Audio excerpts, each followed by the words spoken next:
Anishinaabe Indigenous cause. My name is Black Feather. Babette Shaganashimo.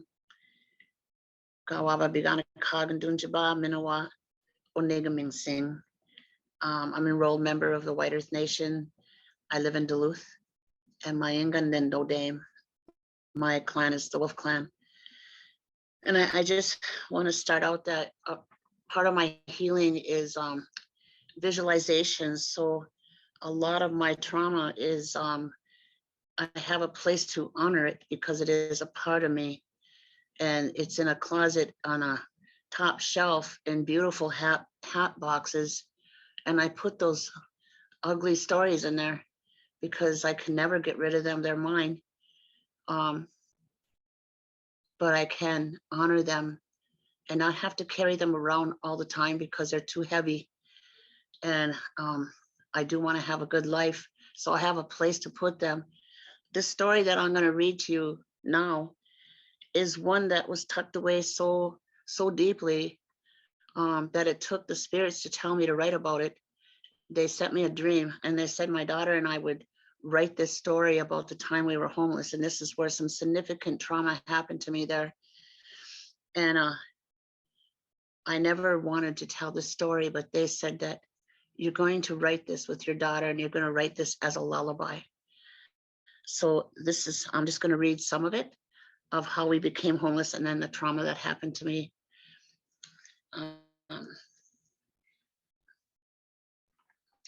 A lullaby from a mother to a daughter. I did not expect it to happen. Nobody does, but it did. One moment, I was hopeful and saw it all ahead of me, how this was going to happen. And in one meeting, it all changed. I was young, a single mother, and thought I found someone. Maybe I found love, and traveled with him to Boulder, Colorado.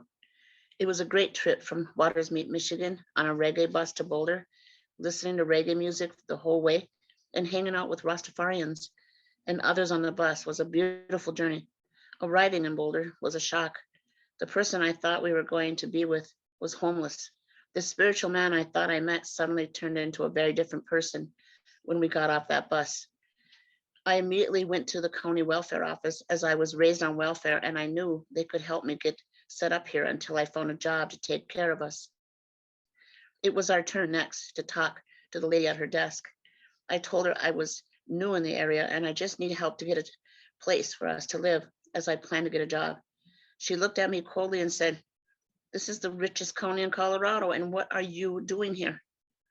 Wow, I couldn't believe it.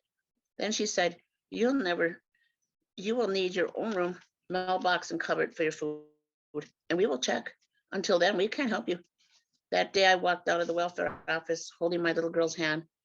Homeless. Nobody knew me. I was not from here. We began to walk our first steps as homeless people. And that was when it hit me. This whole different person inside of me emerged. We're gonna make it. We're gonna survive this.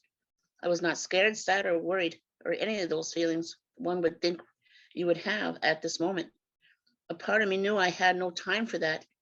And all I could be right now is focused, aware, and on the hunt for food in a concrete jungle. I became aware that my little girl did not know the situation she was in.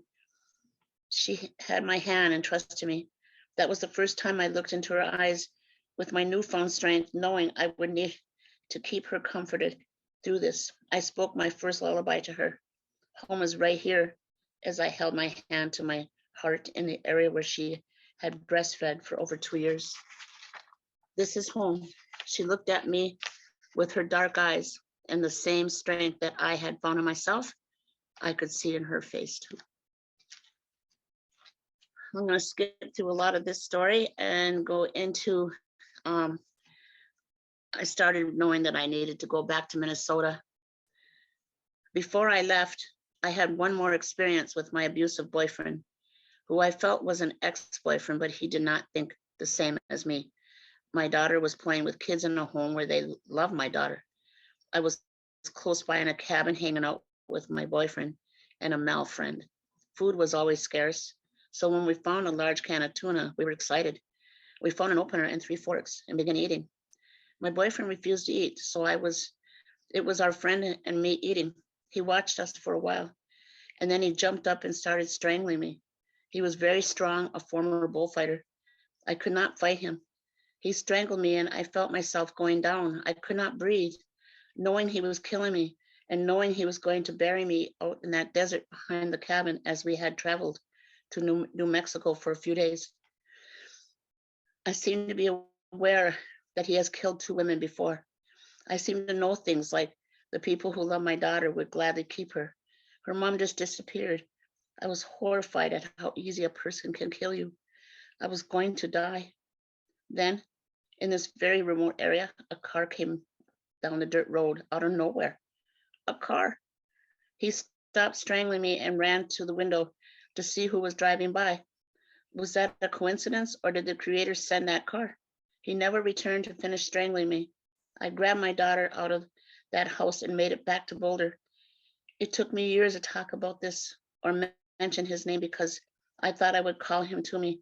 I got a second chance. I needed to get back to Minnesota. I remembered what that emergency room doctor said. He tried to warn me. Again, I was so grateful to the very helpful people who helped me get home. Or did the Creator send them?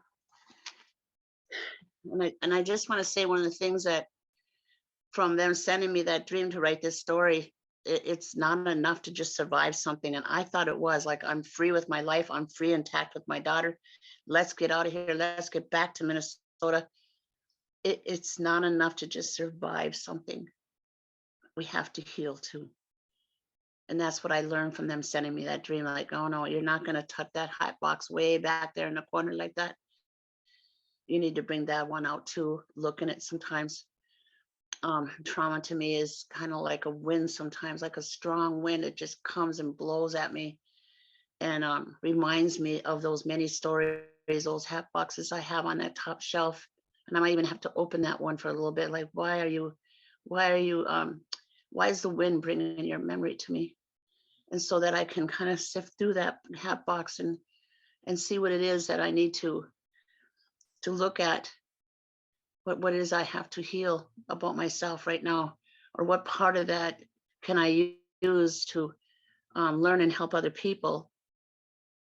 And it's kind of funny because I describe beautiful hat boxes, and a lot of us who have survived trauma, we really look beautiful on the outside.